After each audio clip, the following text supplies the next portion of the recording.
Voilà, donc Luc Dandeau, moi j'ai un parcours de 25 années dans la conception des machines spéciales et des lignes de production industrielle.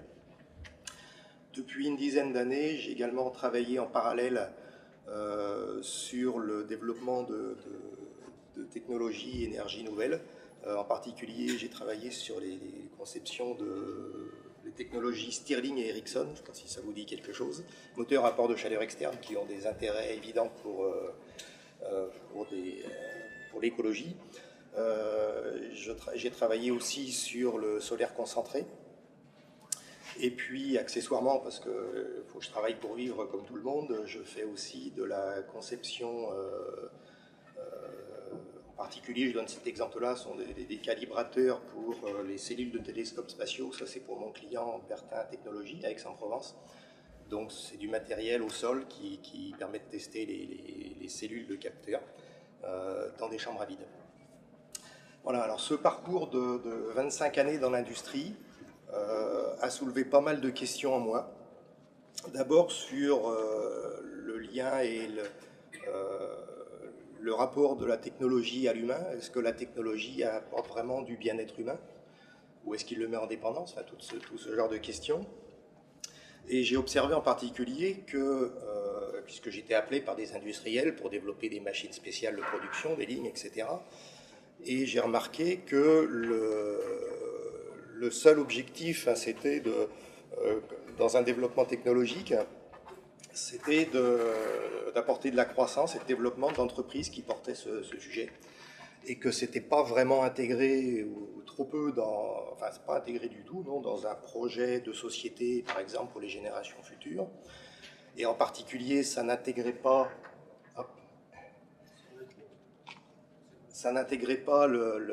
les problématiques de finitude de ressources et d'externalité sur nos écosystèmes naturels.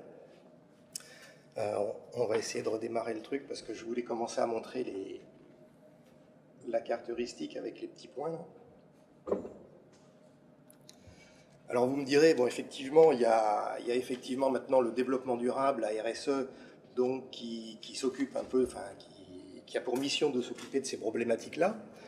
Et encore, enfin, beaucoup trop pour les grandes entreprises, nos multinationales, ces contraintes-là, enfin, c'est justement vu comme des contraintes, et soit comme des freins au profit, et c'est également, ça peut être également vu comme des arguments finalement commerciaux, des arguments de vente, parce que forcément, quand on va faire des produits verts, c'est un bon argument de vente pour un marché et pour développer son marché. Je vais continuer en attendant. Donc, je voulais parler d'une chose qui est importante, que trop peu de gens mesurent.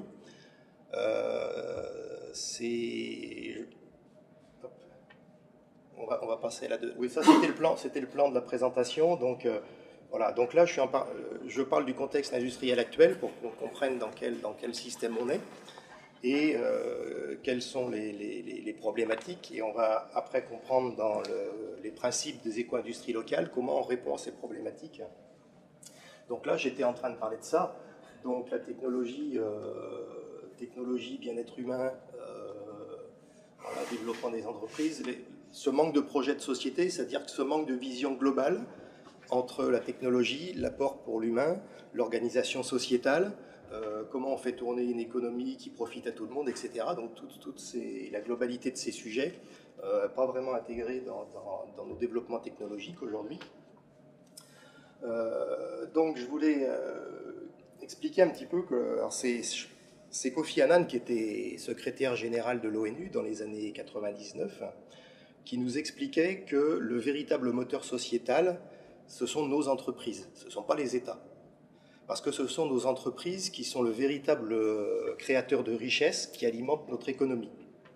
Alors on le voit bien, la plupart de nos économies mondiales sont alimentées par la production des biens matériels, alors, ce qui inclut aussi l'exploitation des ressources naturelles, que ce soit les matières premières ou les énergies fossiles. Donc, on peut se poser la question, mais finalement, est-ce que notre manière de d'acheter, de produire, n'a-t-elle pas plus de pouvoir pour faire société que notre manière de voter? Ça, c'est une question à laquelle j'ai personnellement répondu. Vous pouvez vous la poser aussi et chercher les... Alors, donc je voulais parler aussi à mon sens, la technologie. Moi, je suis un passionné de technologie et pour moi, c'est quelque chose, ce sont des inventions que l'humain maîtrise et qu'on va faire avant tout pour servir l'humain. Et c'est, je pense, à l'origine la vocation que ça avait. Et depuis la période des années 70-80, c'est-à-dire après les 30 Glorieuses, et puis dans les années 80, il y a eu ce virage du néolibéralisme sous l'impulsion de Thatcher et Reagan, et les choses ont véritablement changé. Je me souviens que c'est Claude Neuschwander en particulier qui disait qu'il y a eu un virage entre...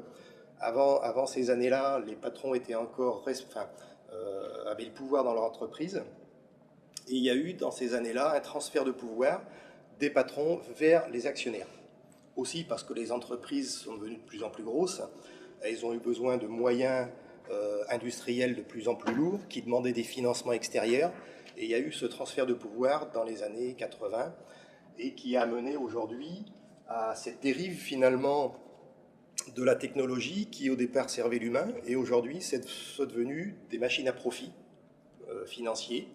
Alors là je parle des multinationales, je ne parle pas des PME locales qui pour beaucoup sont plutôt dans une logique de survie sur des marchés qui sont de plus en plus difficiles. Donc il ne faut pas tout mettre dans le même panier, c'est pas la même chose. Alors, et donc vu cet objectif qui est aujourd'hui celui de nos grandes entreprises, alors juste pour citer, mais vous le savez certainement déjà, les entreprises du CAC 40 en France en 2014 ont distribué 56 milliards d'euros de dividendes à leurs actionnaires. Alors moi je ne suis pas fondamentalement anticapitaliste, mais de mon point de vue, ce capitalisme-là, ce capitalisme financiarisé, est extrêmement nuisible à nos organisations sociétales. Juste rapidement, pour plusieurs raisons.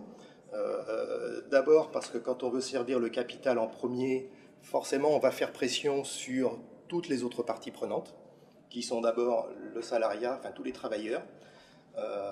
Et il y a un autre effet aussi, c'est que quand on paye des salariés, c'est de l'argent qui reste dans l'économie réelle du territoire. Les salariés vont dépenser leur argent. Enfin, cette économie réelle qui finalement est la masse monétaire qui sert aux échanges vitaux entre les personnes. Et quand ce modèle de capitalisme financiarisé qui distribue beaucoup de dividendes, en fait, va avoir aussi pour effet de déplacer d'importantes masses monétaires de l'économie réelle vers l'économie virtuelle des marchés financiers. Et c'est cette amplitude, enfin cette amplification depuis ces dernières années que l'on remarque, où on a une disproportion de la masse monétaire des échanges monétaires de l'économie virtuelle des marchés financiers, qui prend, je crois que c'est de l'ordre de 97% aujourd'hui des échanges sur la planète, et il reste 3% pour les échanges vitaux de l'économie réelle. Donc effectivement, ça pose des problèmes d'organisation de société, ça pose des problèmes sociaux, etc. Si on regarde d'un petit peu plus près l'organisation et les objectifs défendus par notre système marchand, le système marchand donc, de ces entreprises, c'est produire toujours plus et toujours plus vite, c'est essayer de tuer la concurrence avant qu'il ne vous tue, donc là on est bien dans une logique guerrière, c'est le profit maximum et immédiat, et forcément c'est aussi donner de la valeur au matériel devant les valeurs humaines, placer le matériel avant les valeurs humaines. Alors les résultats de ces objectifs, on les connaît tous. Je parle des exclus parce que forcément il y a une grande catégorie, enfin un grand nombre de personnes qui n'ont pas le format, quelque part quand je dis format, c'est pas du tout péjoratif, mais qui n'ont pas le format pour servir le système marchand pour l'enrichir. Donc ceux-là, ils sont de plus en plus dans la précarité, il y en a un plus grand nombre, dans une plus grande précarité, et ils sont les exclus du système, et on voit ce pourcentage de la population augmenter de plus en plus. Donc, ce qui est tout à fait une logique de ce que je vous ai expliqué avant. Il y a les inclus, il reste les inclus, les gens comme moi qui sont dans des professions qui pouvons servir ce système marchand, parce qu'on est ingénieur, parce qu'on est comptable, parce qu'on est...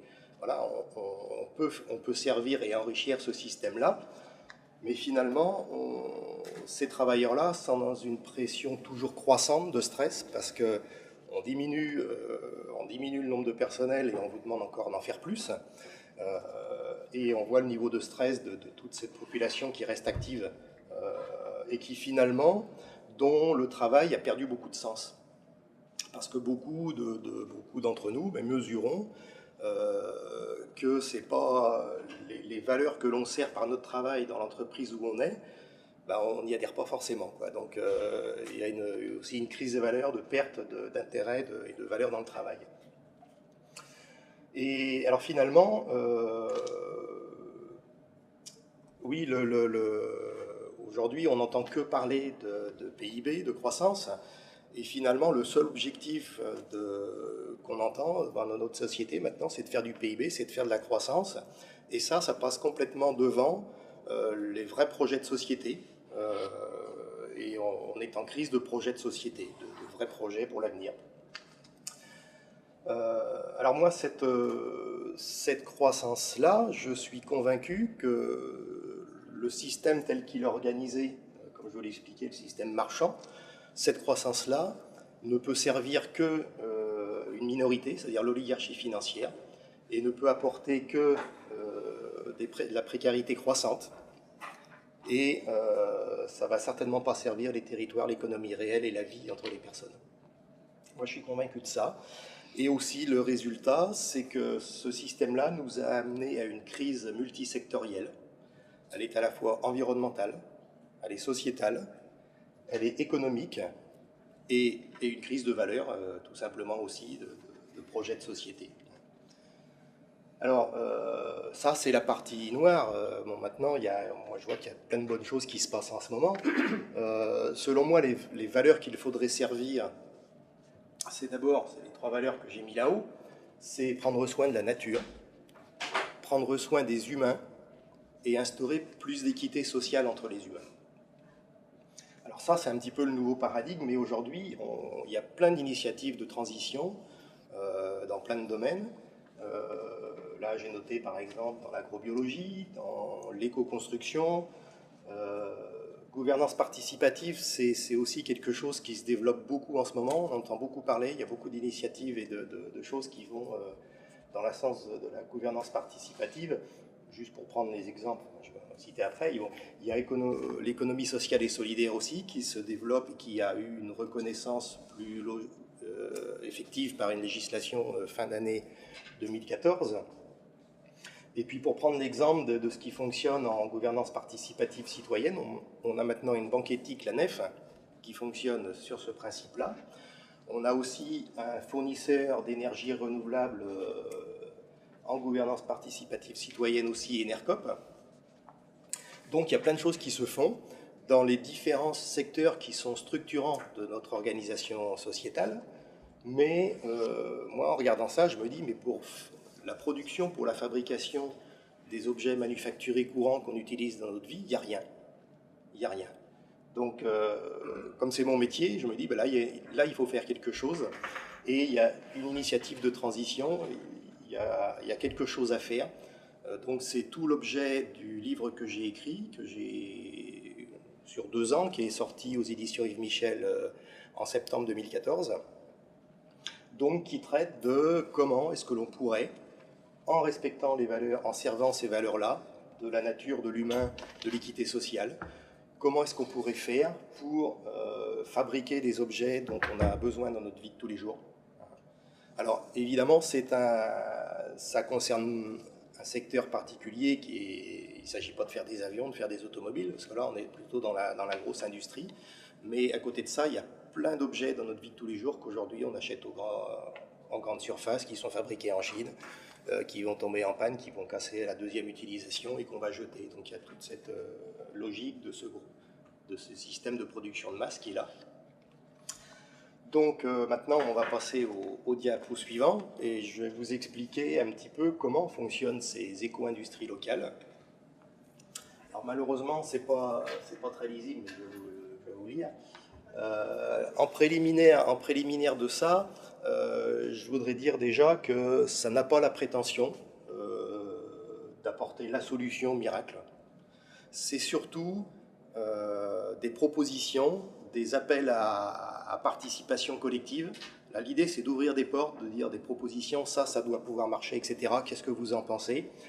Et de réunir des citoyens, puisque là, c'est bien l'objectif, de faire de la participation, parce que le titre du livre, c'est pour une réappropriation citoyenne de technologies durables, donc ça dit bien ce que ça veut dire. Il s'agit vraiment de travailler en collectif, en utilisant les systèmes d'intelligence collective, de gouvernance participative, de toutes ces nouvelles formes de travail en groupe. Donc c'est juste l'idée, voilà, de proposer des choses, et puis maintenant il faudra après, dans l'application, constituer des collectifs. Donc il y en a un qui est en train de se faire sur Toulouse, on est 4 ou 5, et puis il y a des gens qui s'intéressent, qui commencent à s'agglomérer au truc. Donc c'est ça l'idée. Donc je vais prendre un petit peu les trois mots éco, industrie locale. Alors éco, c'est écologie. Alors l'écologie, il y a deux composantes. Là j'ai marqué l'écologie environnementale. Parce que pour moi l'écologie environnementale, c'est prendre soin de l'environnement. Et il y a aussi la composante humaine, prendre soin de l'humain. Alors dans l'écologie environnementale, on va se poser des questions par rapport aux externalités quand on va fabriquer un produit, quels procédés on va utiliser, quels matériaux. On va se poser des questions sur les externalités en termes de pollution des écosystèmes, des déchets aussi. Je développerai plus quand je vais parler des produits, parce que les déchets, forcément, quand on a des produits qui ne sont pas réparables, qui sont obsolescents, forcément, ça va faire des masses de déchets à gérer. Au contraire, si on conçoit des produits fiables et réparables, on va forcément avoir un impact positif sur les pollutions environnementales en matière de déchets. Le gaspillage aussi, évidemment, parce que qui dit gaspillage pour l'environnement, dit aussi aller pomper des ressources naturelles, à la fois en matière première et aussi en énergie grise pour la fabrication. Donc ça, c'est pour l'écologie environnementale. Pour l'humain, on va avoir un principe de gouvernance, comme je l'expliquais tout à l'heure, de gouvernance participative. Alors il y a en ce moment pas mal d'essais qui fonctionnent très bien.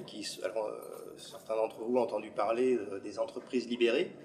Il y avait, je crois que c'est sur Arte, une émission, Le Bonheur au Travail, ça s'appelait comme ça, et où il nous montrait, il prenait en exemple plusieurs entreprises. Alors, à côté, à Montauban, il y a l'entreprise Pou, où ils ont supprimé toute la hiérarchie et ils ont un système de gouvernance où les opérateurs sont responsables des productions et se responsabilisent en même temps devant le client pour assurer les productions.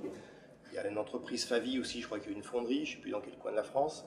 Il y a Chronoflex qui est à Nantes, qui fait de la réparation d'hydraulique, de flexible hydraulique. Donc il y a un certain nombre d'expériences qui sont faites en France et qui marchent très bien. Donc voilà, ce genre de gouvernance interne dans les entreprises des éco-industries locales, je le précise, je l'expliquais tout à l'heure, qui sont des scopes. Parce que bon, là, il y a effectivement un intérêt social des scopes par rapport à ce que j'expliquais tout à l'heure, la répartition équitable entre les richesses dégagées par le système. Alors, le sens au travail, j'en parlais tout à l'heure, dans le système industriel actuel, forcément ici, avec les valeurs que l'on va défendre, avec l'équité qu'on va rechercher entre les parties prenantes, avec tous ces facteurs-là de protection de l'environnement et de mesurer et de maîtriser les externalités négatives, forcément, ça va redonner du sens au travail pour les gens qui vont être dans ces éco-industries locales. Et forcément l'équité, puisque les structures scopes, entre autres la forme juridique, orientent vers l'équité. Voilà, donc voilà pour la partie écologie. Le mot industrie maintenant, alors j'ai découpé en 3 branches. Je vais parler du produit, des produits qu'on va concevoir et fabriquer, de la fabrication, donc ça c'est les modes de production, et des énergies qu'on va utiliser pour les énergies grises de fabrication. Alors les produits, eh bien, ce sera dans la conception, on va concevoir des produits fiables, donc on va pas aller chercher comment dire, d'optimiser tous les matières, etc. Enfin, on va vraiment chercher à faire du solide parce que l'objectif est idéalement de faire un produit qui va durer une vie ou qui va durer 10 ans ou 20 ans, ce qui existait autrefois d'ailleurs. J'ai des exemples que je cite dans le livre. Ce sont des produits qui sont conçus aussi pour être réparables, parce qu'un produit, ça fait partie du cahier des charges. Quand on conçoit un produit, il y a une exigence de réparabilité ou de non-réparabilité. Si on a dans le cahier des charges une exigence de faire un produit réparable, c'est un choix de conception, c'est une manière de le concevoir. Donc, alors moi, vous remarquerez que je n'ai pas parlé de recyclable. Je vais faire une petite parenthèse là-dessus, parce qu'on entend beaucoup parler de recyclable. Pour moi, un produit qui dure, qu'on peut réparer, il n'y a pas lieu de le recycler.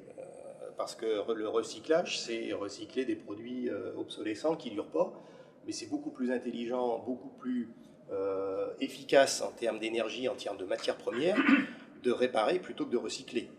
Donc, forcément, il y a la notion de recyclage quand même, mais je préfère moi parler de réparabilité et de viser vraiment la réparabilité dans tous les cas.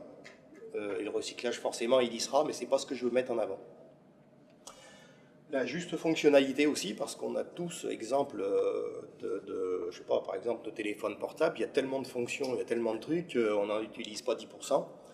Et est-ce que c'est vraiment utile d'aller dépenser cette énergie, cette matière première pour mettre toutes ces fonctions? Si c'est juste pour un argument de vente, est-ce que c'est vraiment juste et bienséant pour notre environnement, pour tout ça? Moi, je ne suis pas du tout convaincu. Je donne l'exemple aussi de ma serrure de coffre de voiture, qui est une 407 normale, une voiture qui a un ordinateur de bord, comme beaucoup aujourd'hui. À l'époque où on avait un bouton purement mécanique, quand ça accrochait un peu, on appuyait plus fort, ça s'ouvrait. Et puis là, moi, j'ai beaucoup plus de mal à ouvrir mon coffre de 407 qui a une grèche électrique, parce que le moteur, lui, il a son couple et puis il ne peut pas faire plus. Donc, voilà, juste des petits exemples qu'on a tous dans notre vie de tous les jours, de fonctionnalités qu'on n'a pas forcément besoin et qui demandent de l'énergie, qui demandent de la matière première, qui demandent tout ça. Le partage du marché. Alors ça, c'est quelque chose d'assez important. J'expliquais tout à l'heure, dans notre système marchand actuel, c'est la guerre de la concurrence. L'objectif, c'est, quand une multinationale se met sur un produit, c'est d'être le leader mondial et qu'il n'y ait plus de place pour personne. Donc ça, c'est la politique Ici, on va justement fonctionner dans le partage. Parce que, de toute façon, comme ce sont des petites structures, sous forme coopérative, et qui sont disséminées sur tout le territoire, on ne va pas chercher à être le leader français du moulin à café, de je ne sais pas quoi. Enfin, c'est pas ça l'objectif. L'objectif, c'est d'amener de l'économie réelle sur les territoires, de faire des entreprises partout disséminées sur le territoire uniformément pour amener de la vie dans toutes les zones et pas seulement à certains centres, à certains endroits concentrés. Donc on va se partager le marché. Puisqu'on est dans un réseau, oui, alors ça j'aurais peut-être dû le dire au départ, c'est le réseau des éco-industries locales. Et ce sont des petites entreprises qui sont en général, enfin, qui vont être situées à proximité par complémentarité technologique, mais qu'on va retrouver ces entreprises multiples, petites les unes à côté des autres, dans le territoire d'à côté, à déterminer, je ne sais pas encore, est-ce que ce sera le département d'à côté, etc. Donc ça veut dire que ces entreprises ont pour vocation de fabriquer ce qui est nécessaire et seulement ce qui est nécessaire à la population locale, c'est-à-dire dans le secteur qu'elle va couvrir, et qu'elle ne va pas aller vendre dans le secteur de l'autre éco-industrie locale d'à côté. Par contre, on va se partager le matériel de fabrication, on va se partager tout ce qu'on peut se partager, y compris par exemple les plans de conception des produits. Et donc là, on est complètement dans la logique opposée, la logique du partage. pour l'intérêt de tous, quoi. Et on n'est plus dans la guerre de concurrence. Donc ça, c'est une grande particularité de ces principes.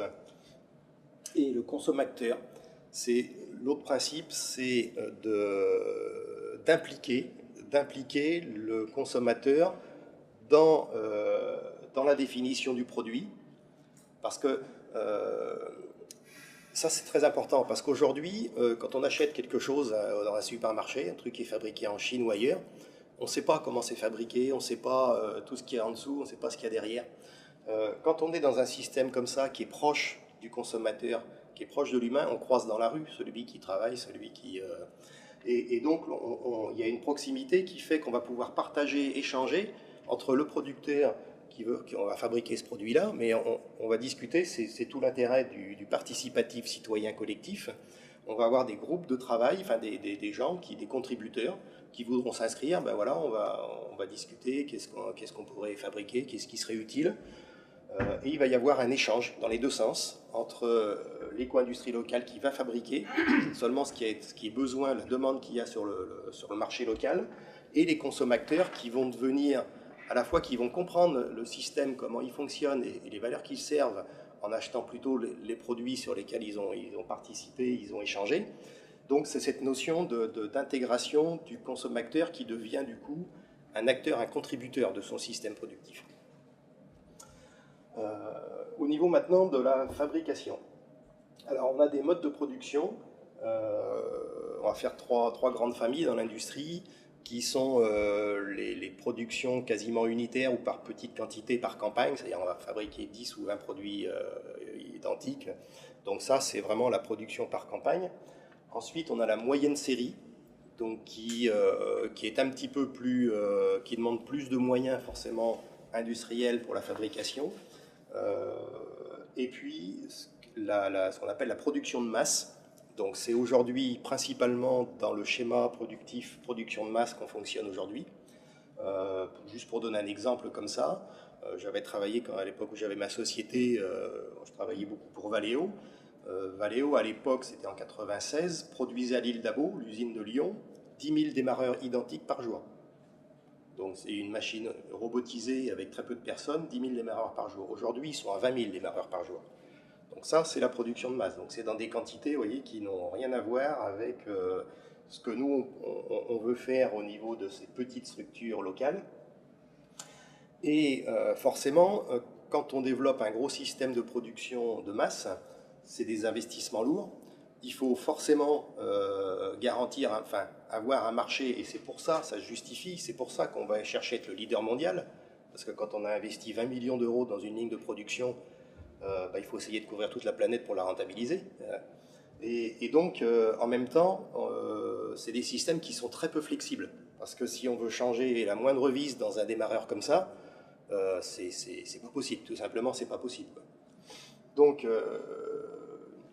alors, là, il y a plein de choses à expliquer, mais je pourrais vous en parler des heures, mais la flexibilité, c'est fondamental dans des petites structures comme ça, parce que vous allez me dire, oui, mais une petite structure qui va faire des petites quantités d'un produit comme ça à côté du marché, on va se faire démolir. Oui, mais c'est justement là où ce qu'il faut comprendre, c'est que dans le système actuel, on est spécialisé dans un produit, on fait que ce produit-là ou une famille proche de produits, et on va investir des gros moyens pour faire que ça. Et on n'est pas du tout flexible. Par contre, nous, on va jouer sur la flexibilité, c'est-à-dire à la fois la polyvalence des marchés et polyvalence des produits. Alors, polyvalence des produits, ça veut dire quoi? On va plutôt privilégier les machines que les produits qu'on fabrique. C'est-à-dire que je prends un mixeur, par exemple, il y a des pièces plastiques, il y a des pièces métalliques, il y a un moteur, et donc il y a différents métiers. Il y a le métier de l'injection plastique, il y a le métier du travail du métal, que ce soit des métaux en feuille ou de l'usinage mécanique, donc qui demandent des moyens de fabrication. Donc dans un système où on va avoir par exemple de l'outillage et des machines pour travailler les métaux en feuille, eh bien on va fabriquer tous les produits qui contiennent des métaux en feuille. Donc c'est là qu'on privilégie l'outil de production plutôt que le produit. Donc c'est peut-être un peu difficile à comprendre pour les gens qui ne sont pas dans le métier du système productif, mais c'est une autre approche complètement. Et du coup, ça va permettre de faire de la polyvalence, d'être flexible. Je prends le cas je ne sais pas si vous avez entendu parler de ce que c'est que le dumping. le dumping sur des produits. Si par exemple vous voulez vous mettre faire une entreprise qui fabrique du parquet, les gros fabricants de parquet qui sont des multinationales, ils vont mettre 2 tonnes de parquet à 1 euro à donner pendant un mois. Ben forcément, la petite entreprise qui s'est fabriquée pour faire du parquet, ben, elle met tout de suite la clé sous la porte. Donc ça, les opérations de dumping, ils savent bien faire. Les multinationales, ils savent bien faire ça. Et justement, nous, pour répondre par rapport à une attaque comme ça, le fait des flexibles, on a des machines qui font ça, mais qui sont capables de faire autre chose. Donc s'il y a une opération de dumping, nous, on est organisé pour ça. On va faire autre chose. Donc il y a un certain nombre de logiques de raisonnement qui fait qu'on va pouvoir s'insérer dans un marché. Donc polyvalence des marchés, comme je l'ai expliqué, on va fabriquer ça ou ça, mais ça contient les mêmes technologies de fabrication. Et polyvalence des machines aussi, parce qu'on va plutôt développer en machines de production, parce qu'il y aura aussi des machines de production, mais qui sont beaucoup plus low-tech, qui sont beaucoup plus simples, qui sont plus des outillages que des machines automatisées.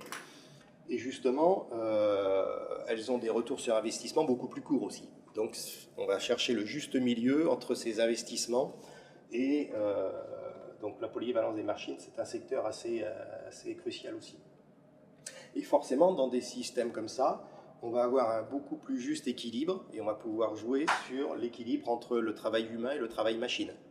Puisque l'objectif, c'est aussi de faire des emplois, c'est aussi de... Et le travail humain, justement, apporte une grande flexibilité au système. Les énergies renouvelables. Alors,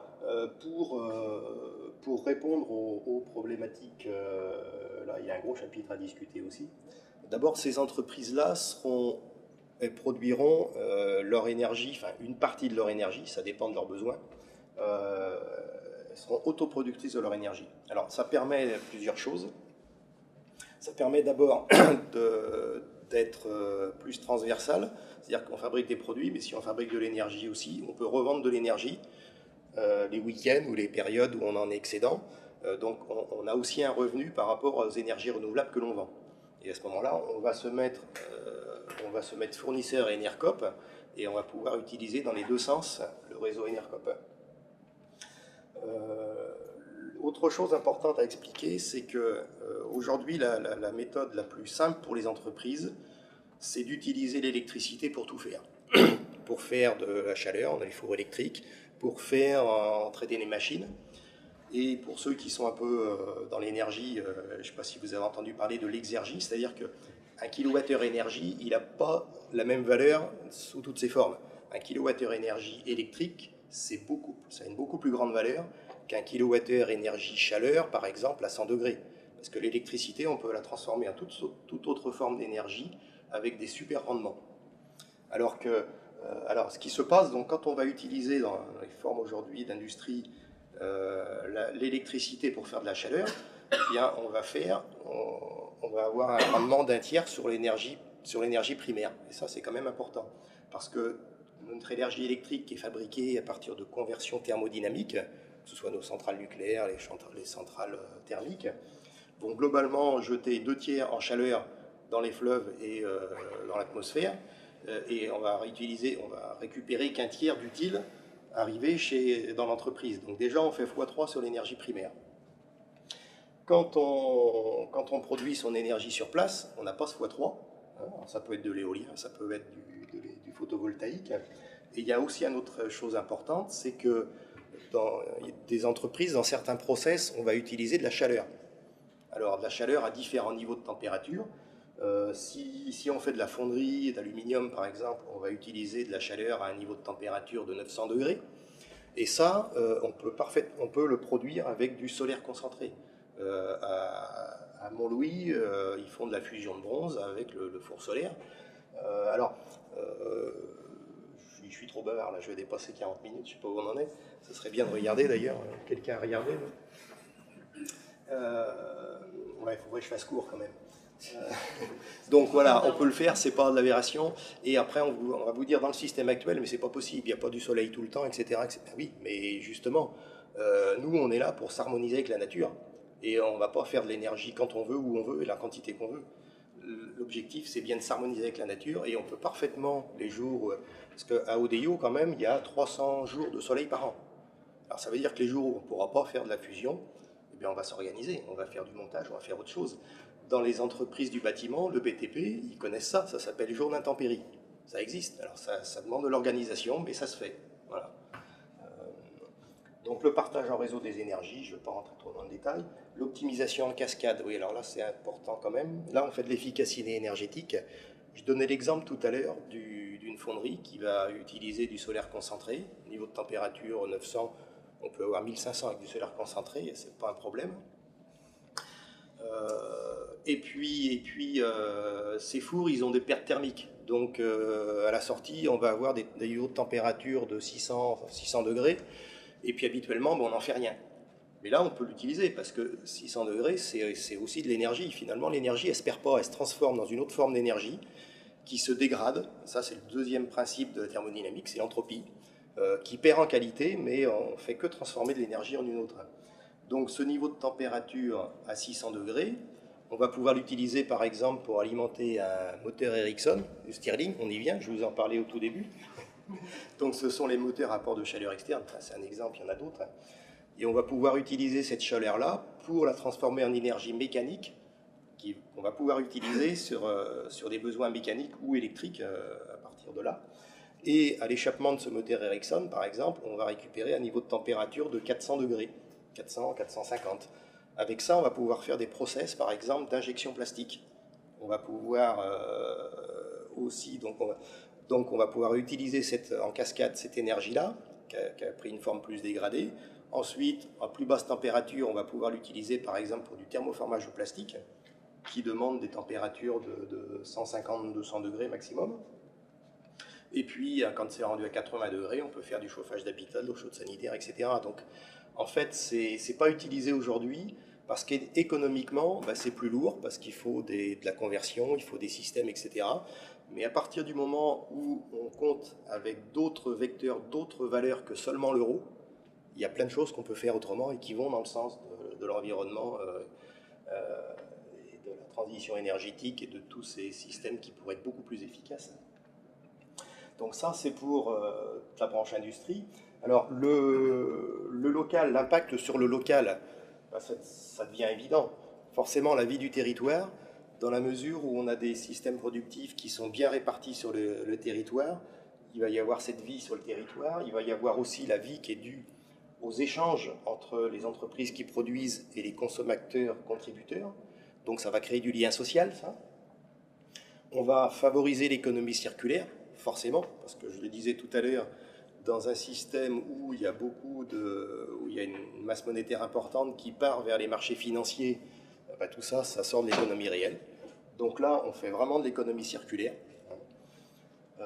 Le financement, on va aussi pouvoir trouver du financement local parce qu'on n'est plus du tout sur les mêmes échelles de financement, puisqu'on est sur des financements, des systèmes technologiques beaucoup plus légers, donc beaucoup plus légers aussi en retour sur investissement.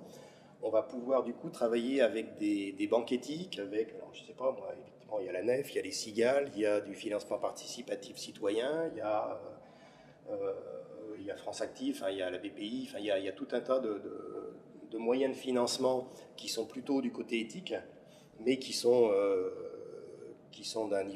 moins importants, parce qu'on a toujours cette même proportion, on va trouver des sommes moins importantes, mais c'est du financement éthique. Il va y avoir aussi tout un secteur, d'autres secteurs qui vont se développer, qui existaient autrefois sur nos territoires, à savoir le secteur de la réparation, puisqu'on prévoit des choses qui sont réparables. On va pouvoir, par exemple, faire travailler des CAT, des centres d'aide par le travail, donc toute une population des systèmes de réparation. On va aussi faire du tri récupération. Alors ça, il y avait, je ne la montrerai peut-être pas, là, on n'aura pas le temps, la diapo plus loin. C'est en fait comment on va travailler aussi en partenariat avec les entreprises du système. Par exemple, on va pouvoir récupérer des déchets bois d'une menuiserie industrielle pour fournir en chaleur nos process de fabrication. Donc on va travailler beaucoup sur la récupération à la fois des déchets qui peuvent devenir des sources d'énergie pour nous, et puis aussi sur les choses qui sont jetées, on va pouvoir... là, c'est le recyclage, mais là, je parle de recyclage, c'est du recyclage circuit court. Parce que le recyclage qui est fabriqué aujourd'hui, par exemple, dans les décharges, il y a des choses, ça va être récupéré, envoyé en Chine, parce que ça coûte moins cher de recycler là-bas, et ils vont soit renvoyer la matière reconfigurée pour qu'on la travaille ici, soit ils vont l'utiliser directement là-bas. Donc cette forme de recyclage-là, qui n'est pas une forme de recyclage circuit court, c'est évidemment pas ce qui est optimum par rapport au transport, aux consommations énergétiques, etc. La distribution, alors ça c'est quelque chose d'important qu'il faut que j'explique. Une éco-industrie locale, on va essayer de maîtriser la chaîne complète, depuis la matière première jusqu'au produit fini livré chez le client. Parce que si on cherche à se comparer par rapport à un produit grande diffusion chinois, bon, je dis on cherche, mais on sait que ces produits, par exemple, on va avoir un rapport de 10 entre, quand on va acheter 100 € un produit dans un supermarché, il a coûté à peu près 10 € au coût de production chinoise. Donc entre les deux, ce sont du négoce, ce sont des intermédiaires commerciaux, et justement cette marge importante, elle ne va pas dans l'économie réelle, elle va vers les marchés financiers. Alors, nous, forcément, on sera plus cher en production locale que ces produits-là, mais n'oublions pas que ces produits-là, nous, on fait des produits réparables, donc ils n'ont pas d'équivalent aujourd'hui sur ces marchés de grande production. Donc en même temps, ce n'est pas comparable. Et forcément, si on calcule entre le produit qui dure 1 an ou 2 et celui qui dure 10 ans ou 20 ans et qui est tout le temps réparable, si on fait un calcul sur le long terme, a priori, on est forcément moins cher. Et aussi, si on inclut les coûts sociaux, les coûts environnementaux, parce que ça, c'est important d'intégrer tous ces paramètres qui ne sont pas comptés dans l'autre cas.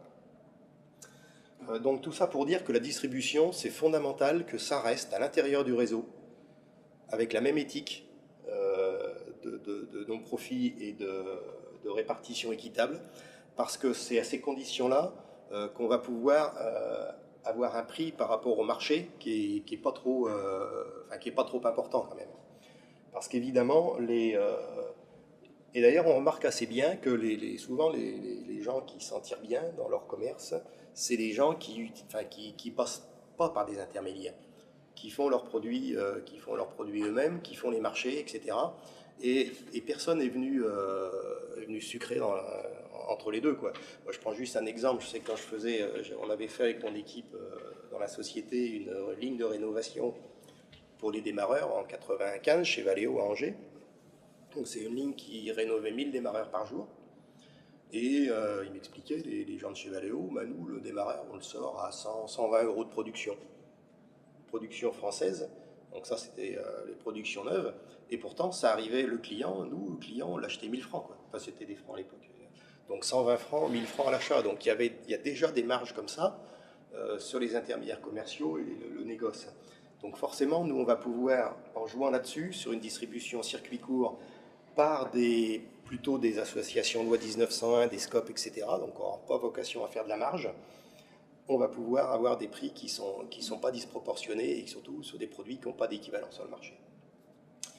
Et forcément, donc, la forme juridique de l'ESS, les SCOP, les SCIC. Donc les SCIC particulièrement intéressant aussi comme forme juridique, puisque les sociétés coopératives d'intérêt collectif intègrent dans leur CA des parties prenantes comme les institutions territoriales. Donc ça permet aussi on va parler de la mise en œuvre maintenant, justement d'intégrer les acteurs territoriaux, les élus locaux qui ont un intérêt, eux, au développement du territoire.